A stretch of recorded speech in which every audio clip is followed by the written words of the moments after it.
Well, after being turned down by every single record label in Los Angeles, I met Hugh Padgham at a party for Sting, and wound up talking with him for a long time about what I was doing. And he asked me if I had a tape, and of course I did.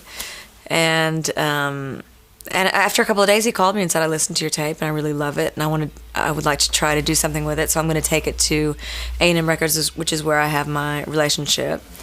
And that's how I got my record deal.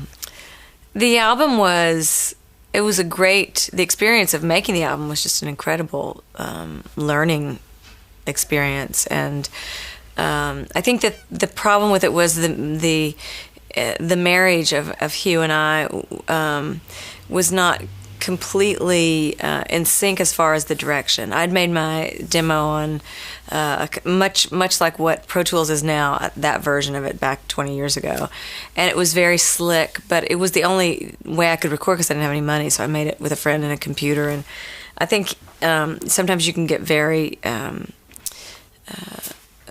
committed to the demo and not be able to get outside of that vision. And so when the album was completed, I felt like it was so slick and almost generic sounding that if it went out, I would never be, I wouldn't stick out, I wouldn't be remembered, and I felt like it would be a bit of a really short career. For a moment there, I started hearing from people in town that I was losing my record deal, and kind of my own volition, I wound up seeking out Bill Bottrell through a friend of mine, just to get together and see what we might do if we got into the studio. And I wound up going back to A&M and saying, with 4 songs, one of which was Leaving Las Vegas, and another one was Strong Enough to Be My Man. And I gave those to them and said, "This is what I really want to do." And they allowed me to go in and continue on with that process.